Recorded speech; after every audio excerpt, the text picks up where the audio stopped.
जय श्री राम। स्वागत है आपका लिपि पाठ के अभ्यास सीरीज के इस दूसरे वीडियो में, जिसमें हम आज लिपि पाठ के कुछ बिंदुओं के बारे में चर्चा करने वाले हैं और उनको समझने वाले हैं। पिछले वीडियो में हमने स्वरों के बारे में जाना था और स्वरों के बारे में जानने के बाद हमने क्या जाना था, सप्तकों के बारे में जाना था। विकृत स्वर, कोमल स्वर और तीव्र स्वर के बारे में मैंने वहाँ पर विशेष रूप से आपको बताया था। आपको अगर वो लेक्चर देखना है तो मैं लिंक दे दूंगा डिस्क्रिप्शन में, आप उससे वहाँ पर देख सकते हैं। और आज हम जानने वाले हैं इन बिंदुओं के बारे में, जिसमें हमारा पहला बिंदु होगा राग, दूसरा बिंदु होगा अन्य जो वाद्य होते हैं, जो ताल वाद्य हैं, उनमें क्या ध्वनि होती है और उन्हें किस किस ध्वन्याक्षर से दर्शाया जाता है। और उसके बाद आज का जो सबसे अच्छा विषय होगा मात्रा। ये जो विषय है, ये विषय इस वीडियो में भी थोड़ा समझाया जाएगा और इसका अच्छे से समझाया जाएगा आपको अगली वीडियो में। माने लिपि पाठ अभ्यास सीरीज के तीसरे वीडियो में आपको अच्छे से समझाया जाएगा। तो हम अभ्यास शुरू करते हैं, पढ़ना शुरू करते हैं। तो अब विषय लगाते हैं हम राग का। और राग आपको समझना है, राग क्या होता है। देखिए, मैंने यहाँ पर जो लिख रहा हूँ इसको आप नोट करते चलिएगा।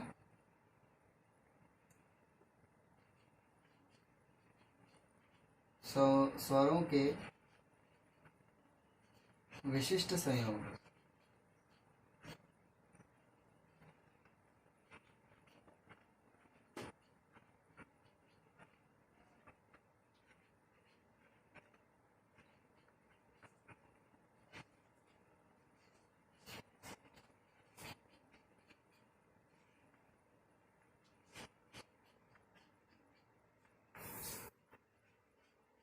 ठीक है, स्वरों का विशिष्ट संयोग। जैसे हमने सा और रे नहीं जोड़ा, जैसे अब सा रे गामा पाधा निसा लिया, तो सारे गामा पाधा निसा हमने तो एक ही लाइन से बोल दिए हैं। अब कुछ हमने संयोग करके देखा कि ये ना सा से धा बाद में बोला, फिर धा के बाद फिर रे बोल दिया। इस प्रकार हमने कुछ ना कुछ ना धुन बनाने का प्रयास किया, स्वरों का एक संयोग करा और उससे हमने राग का निर्माण किया।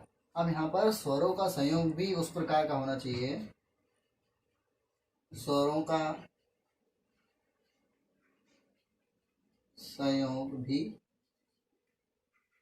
इस प्रकार हो।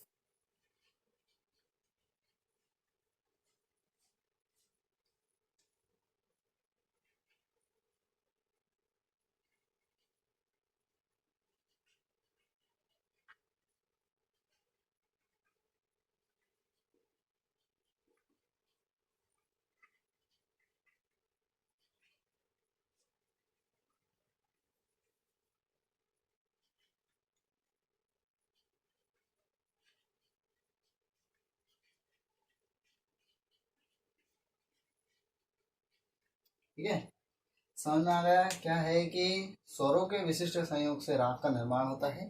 और स्वरों का संयोग भी हमको वो करना है जिसमें हमको कुछ अच्छी धुन सुनाई दे। हम स्वरों को हमने है ना अलग अलग तरह के है ना स्वरों को उठाकर रख लिया और उनका वादन किया, वो तो सही है, लेकिन हमको उसमें ये भी तो चाहिए कि उसकी धुन अच्छी सुनाई दे रही हो, है ना। ये तो हमारा राग हो गया।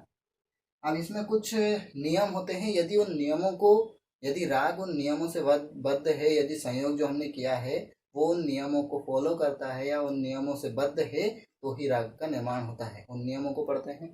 तो पहला नियम है, देखिए ये नियम नहीं है कोई, ये राग में होने चाहिए बस।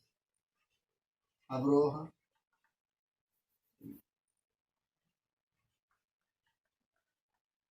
आरोह,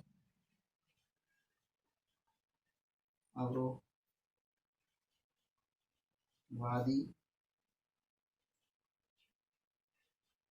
संवादी। ठीक है, इतना पहले समझ के फिर आगे बढ़ेंगे। अभी मैं आपको समझा रहा हूँ क्या है आरोह स्वर। आरोह, देखो आरोह ये सब स्वर है ना इनके आगे। तो अब विषय लगाते हैं हम राग का। और राग आपको समझना है, राग क्या होता है। देखिए, मैंने यहाँ पर जो लिख रहा हूँ इसको आप नोट करते चलिएगा।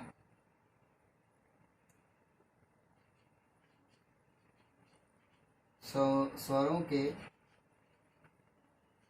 विशिष्ट संयोग।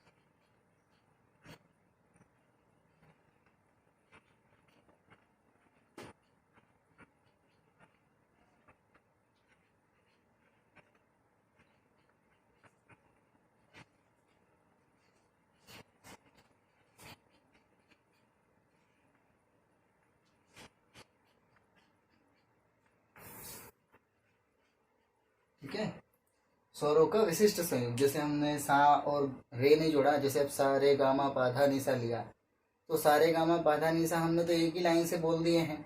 अब कुछ हमने संयोग करके देखा कि ये ना सा से धा बाद में बोला, फिर धा के बाद फिर रे बोल दिया। इस प्रकार हमने कुछ ना कुछ ना धुन बनाने का प्रयास किया, स्वरों का एक संयोग करा और उससे हमने राग का निर्माण किया। अब यहाँ पर स्वरों का संयोग भी उस प्रकार का होना चाहिए, स्वरों का संयोग भी इस प्रकार हो।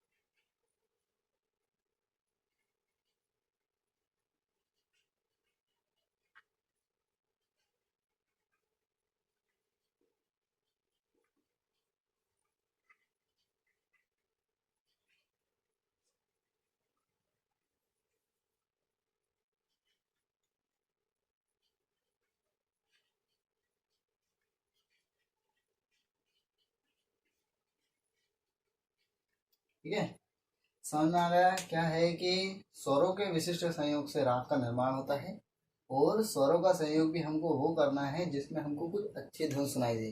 हम स्वरों को हमने है ना अलग अलग तरह के है ना स्वरों को उठाकर रख लिया और उनका वादन किया, वो तो सही है, लेकिन हमको उसमें ये भी तो चाहिए कि उसकी धुन अच्छी सुनाई दे रही हो, है ना। ये तो हमारा राग हो गया। अब इसमें कुछ नियम होते हैं, यदि उन नियमों को, यदि राग उन नियमों से बद्ध है, यदि संयोग जो हमने किया है वो उन नियमों को फॉलो करता है या उन नियमों से बद्ध है, तो ही राग का निर्माण हो, है ना। तो अब हम इन विषयों के बारे में जानते हैं, बाकी और कुछ जो है वो आगे बताऊंगा मैं। आरोह, अवरोह, वादी और संवादी, ये सब स्वर हैं। आरोह, किसी राग में चढ़ते स्वर,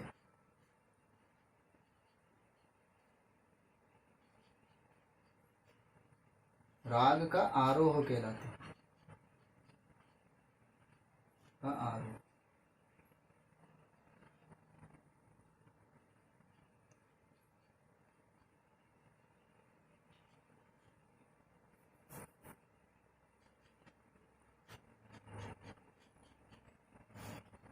आरोह कहलाता है ना, मतलब कि एक हम जो स्वर चढ़ रहे हैं, चढ़ते स्वर जो आ रहे हैं, उन स्वरों को मिलाकर आरोह कहते हैं उस राग का, कि इस राग का आरोह क्या है ना।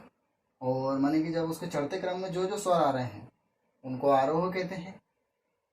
जब है ना ऐसा लग रहा है कि स्वर जो है वो एकाएक नीचे उतर रहे हैं, स्वरों की आवृत्ति कम हो रही है, स्वर की ध्वनि कम होती जा रही है, तो वो क्या होगा, वो अवरोह होगा, है ना, अवरोह होगा। उन स्वरों के ग्रुप को अवरोह करेंगे।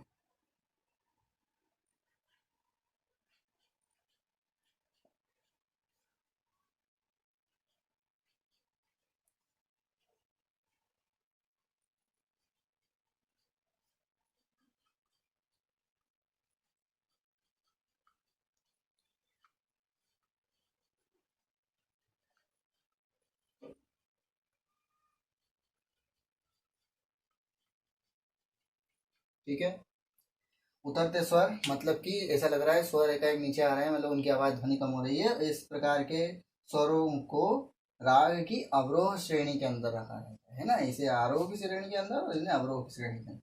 वादी स्वर और संवादी स्वर क्या होता है, रागों में एक कोई ऐसा स्वर होता है जो बार बार बजाया जा रहा होता है या बार बार आ रहा है वो स्वर, उस स्वर को क्या कहते हैं, वादी स्वर। मतलब कि सबसे ज्यादा राग में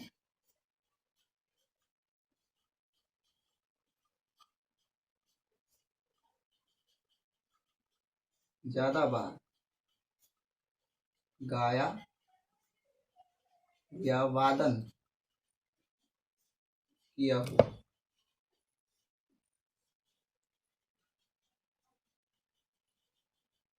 ठीक है, राग में सबसे ज्यादा गाया जाए या फिर वादन किया जाए वो स्वर क्या कहलाता है? वादी स्वर कहलाता है। और संवादी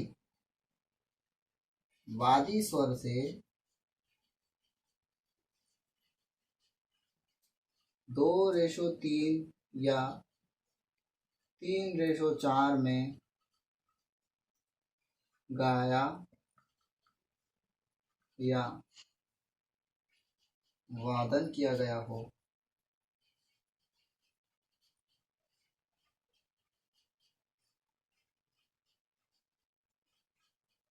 तो वे संवादी स्वर होता है। ठीक है,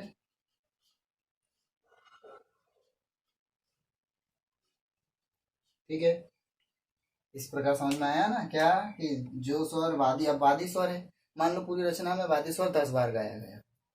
ठीक है, 10 बार गाया गया है ना। और कोई स्वर है जो उसके साथ गाया गया और उन दोनों का रेशो क्या आया, और कोई स्वर जो है वो 15 बार गाया गया है। मैंने दोनों का है ना मिलाप इस प्रकार का है कि उनका रेशो, उनका अनुपात 2:3 का हो या 3:4 का हो, तो वो संवादी स्वर हो जाता है। ठीक है, तो इतना हमारा विषय पूरा हुआ। इसको आप नोट कर लिया होगा, आपने नहीं किया है तो वीडियो पॉज करके नोट कर लीजिए। अगला इसी के आगे है, इसी के आगे हमको बस थोड़ा सा और समझना है। चलिए इसमें समझा देता हूँ मैं आपको इसी में। वो ये है,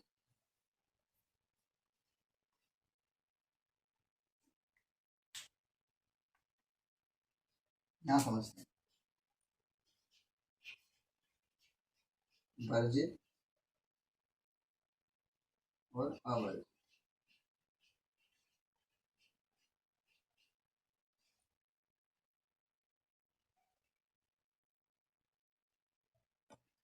कोई स्वर है जो राग में है ना नहीं बजाना चाहिए, मानी कि उस राग राग को बनाया गया है तो उसमें वो राग कहता है कि मैं इस स्वर का वादन नहीं होगा, माने उस राग में इस स्वर का वादन नहीं होगा। तो राग में कहीं भी जिस स्वर का वादन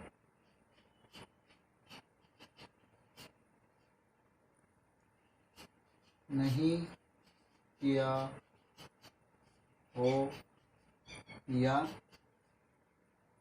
नहीं किया हो तो वो क्या हो जाता है? वर्जित स्वर है, वर्जित।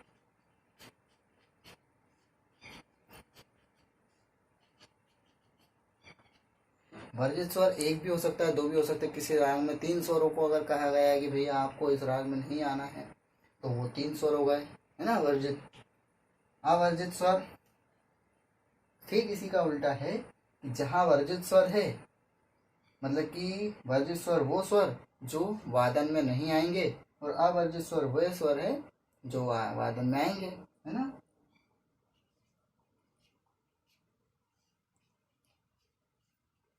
जिनका वादन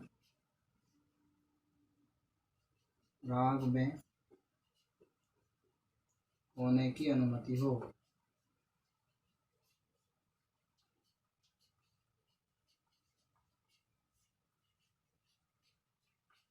ठीक है, अब यह आपको इतना मैंने बता दिया। यहीं पर ये राग का पूरा विषय यहाँ पर समाप्त होता है। राग को मैंने अलग अलग पॉइंट में आपको समझाया है।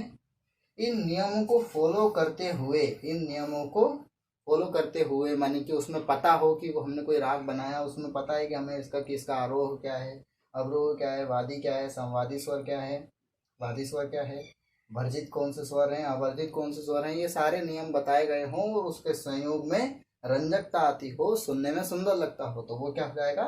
राग बन जाएगा। ठीक है, हमने कुछ राग ऐसे सुने भी होंगे, एग्जाम्पल के रूप में हमने देख लेते हैं। उदाहरण दे रहा हूँ मैं इधर, उदाहरण दे रहा हूँ। देखो, हमने सुना होगा भूप, भूप राग, भूप रचना नहीं, भूप राग की बात कर रहा हूँ मैं। भूप राग है, शिवरंजनी राग है, खमाज एक राग है, और कौन से राग हैं? जैसे अब अधिकतम हमने ना सुना होगा दीपक राग, है ना। इस प्रकार के कुछ राग होते हैं। तो आप इनके बारे में अगर जानना चाहते हैं तो आप जानिएगा, है ना। राग दरबारी होता है, राग भैरवी है, इस प्रकार कुछ राग हैं। इनमें भी इन्होंने भी यही नियमों को फॉलो किया है, तभी वे राग बन सके। अगला विषय आता है ताल वाद्यों की ध्वनि और उनके ध्वन्याक्षर। ताल वाद्य लिख लेते हैं अपन पहले पूरे।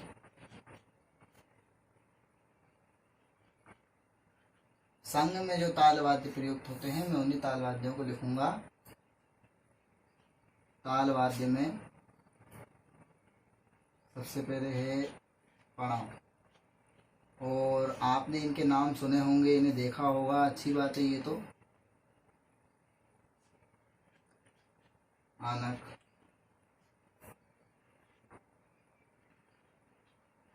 झल्लरी,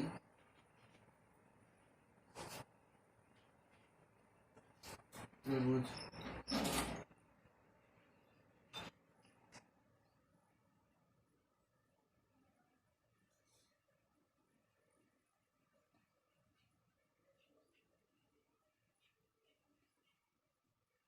खरजानक, पड़ावानक, झल्लरी, त्रिभुज, खरजानक, और कौन से हैं? ठीक। तो अब इनकी ध्वनि लिखेंगे हम।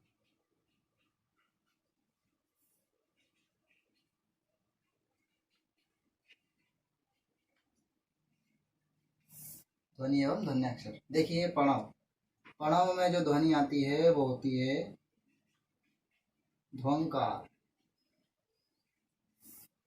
ठीक है, ध्वंकार। आनक में आती है तंकार, झल्लरी में आती है झंकार,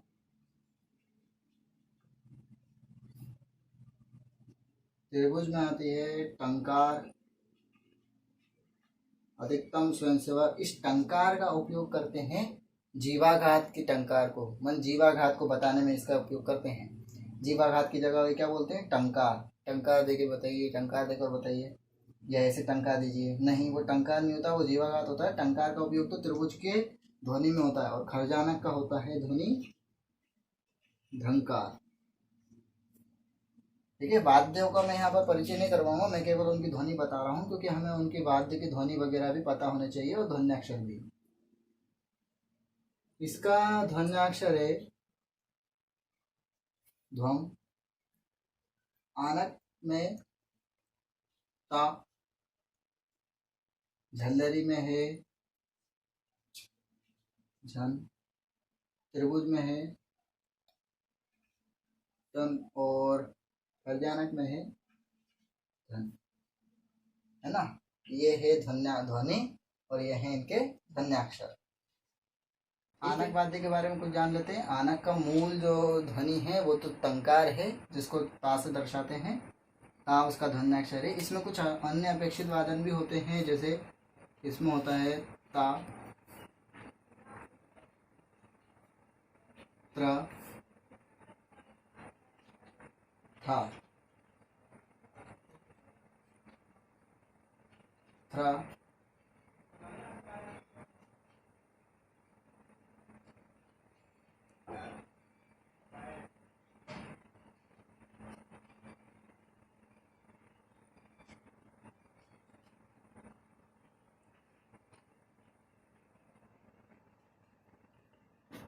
जब एक सारिका को हम जब ये मान लो इसको सारिका मान के चलते हैं, यदि एक सारिका को हम एक बार मारते हैं तो वो वो समतल पर उचकती नहीं है, तो वो ता की आवाज़ है।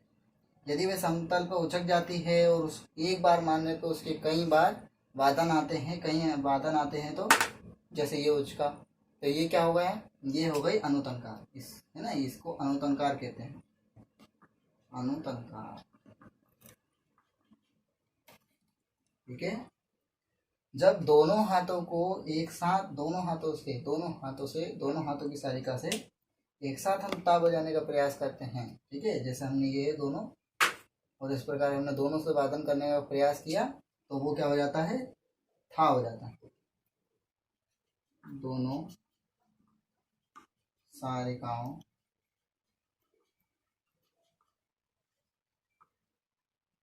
से एक साथ ता का वादन।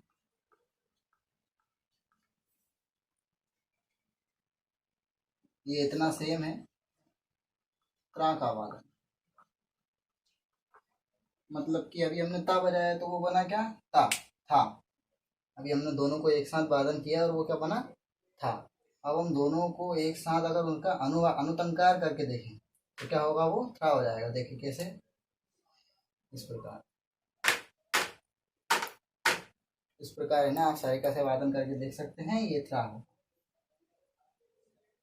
जो हमारा मूल ता है, ये ना ता है इस प्रकार की मूल ता, जो हमारा सीधे हाथ से हम ता बजाएंगे, और इसमें देखो आधा ता भी लिखा हुआ है। तो इस हाथ से, अपने बाएं हाथ से बहुत ही छोटे समय में, बहुत ही छोटे समय में, इससे कुछ ही क्षण पूर्व हमको इस हाथ से भी ता बजाना है, तो वो बजता है क्या, ता, है ना। उस ये वाला ता बजता है कैसे, ऐसा, इस प्रकार से। और ये त्रा कैसे बजता है, ये त्रा ता इस प्रकार बजता है कि इस हाथ से हमको त्रा बजाना है और इस हाथ से ता बजाना है, पर इसमें अंतर बस इतना ही है। लगता तो ऐसा है कि दोनों को हमने ऐसा एक साथ बजाया, हमने इस हाथ से त्रा बजाया, इस हाथ से ता बजाया, एक साथ है। बस थोड़ा सा अंतर होता है कि हमने जो मूल ता बजाया है उससे थोड़ा सा ही पहले हमने ये त्रा बजाया। देखो इस प्रकार। अब यहाँ पर मैं वादन करके नहीं बता सकता आपको, है ना, ये कुछ अपेक्षित वादन था, जो बताना था वो मैंने आपको बता दिया। अगला विषय है मात्रा। देखिए, स्वरों को हमको रचना में कौन सा स्वर वादन करना है, पाठ में कौन सा स्वर वादन करना है, इसके लिए हम कैसे समझते हैं कि उस पर स्वर लिखा रहता है, उससे हमको पता चल जाता है कि हमें कौन सा स्वर वादन करना है। उसका स्वर अक्षर लिखा होता है, ध्वनि अक्षर लिखा होता है, पर कितने समय के लिए वादन करना है ये भी आवश्यक है ना। ये भी आवश्यक है कि उसका ये पता चले कि कितने समय तक हमको उसका वादन करना है। तो इसके लिए हमें मात्रा को, मात्रा के कारण हम उसको समझ सकते हैं कि उसे कितनी देर तक। मात्रा एक कालमान की इकाई होती है, काल मापन की इकाई होती है, जो बताती है कि किसी स्वर को कितने समय तक बजाना है ना। तो ये वही मात्रा है ना। मात्रा का डेफिनेशन मैं भी लिख नहीं रहा हूँ, पुस्तक में आप देख सकते हैं। तो मात्रा क्या है, मात्रा का इस प्रकार कोई ऐसा चिन्ह तो नहीं है, चलिए लिख देता हूँ। मात्रा ये है कि किसी स्वर को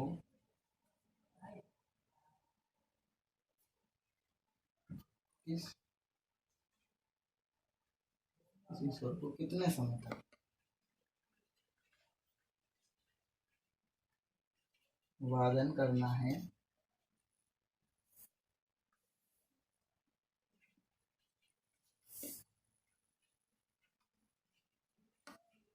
उसे मात्रा की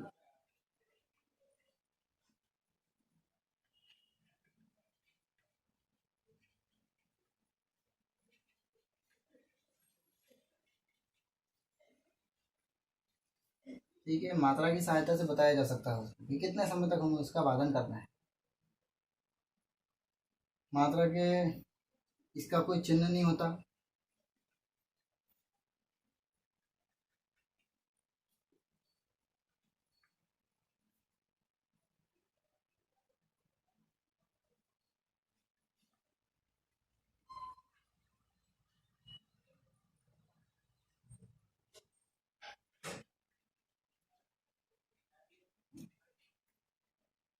ठीक है, और मेन बात यह है कि संगीत में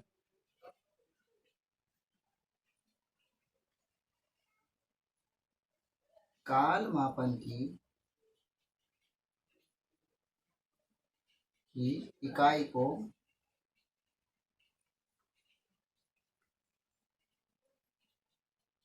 मात्रा कहते हैं। थोड़ा समझ लेते हैं कैसे। देखिए, दूरी को नापते हैं तो अपन क्या में नापते हैं, किलोमीटर में नापते हैं। अगर हमको कोई पेज वगैरह नापना है तो हम सेंटीमीटर में नापते हैं। कमरा वगैरह नापना है, दूरी नापना है तो मीटर, किलोमीटर, फीट में नापते हैं। इसी प्रकार स्वर का जो समय है कि वो कितने समय तक वादन होगा, इसको नापने के लिए हम क्या यूज़ करते हैं, मात्रा का यूज़ करते हैं, है ना। मात्रा को हम बताते हैं कि 1 सेकंड का, या फिर है ना कितने मात्रा तक उसका वादन करना है। हमने बोल दिया कि 3 किलोमीटर चलना, तो 1 1 किलोमीटर के 3 बार चलते जाएंगे तो क्या हो जाएगा, वो 3 किलोमीटर हो जाएगा। इसी प्रकार मात्रा के बारे में है कि हमने बोल दिया कोई स्वर 5 मात्राओं तक इसका वादन है ना। इसको मात्रा कही जाती है ना। मात्रा इसी प्रकार कहा गया है कि संगीत में काल मापन की इकाई मात्रा है। मात्रा का कोई चिन्ह नहीं है तो फिर मात्रा पता कैसे चलेगी, ये बताता हूं। यदि कोई स्वर,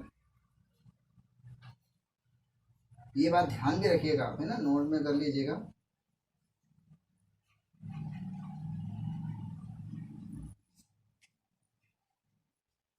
यदि कोई स्वराक्षर या ध्वन्याक्षर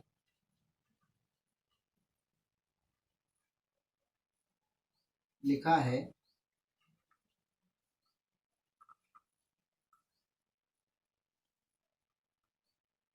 तो उसे एक मात्रा का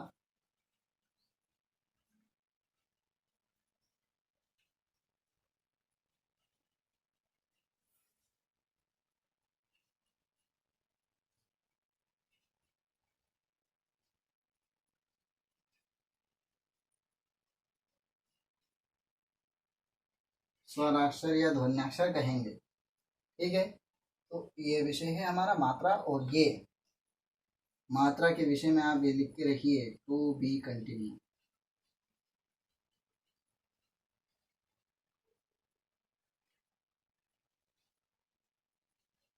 ठीक है, मात्रा आगे आगे चलता रहेगा। मात्रा का विषय बहुत बड़ा है और मात्रा का महत्व भी बहुत है। रचना को पढ़ने समझने के लिए मात्रा आवश्यक है। यहीं पर इसी के साथ ये पूरा जो हमारा विषय था आज का लिपि पाठ का लेक्चर नहीं, वीडियो दूसरा यहीं पर बंद करते हैं और अगले वीडियो में आप उपस्थित होइए पेन डायरी के साथ और अगला पढ़ना शुरू करते हैं। तब तक के लिए इसको अभ्यास करिएगा।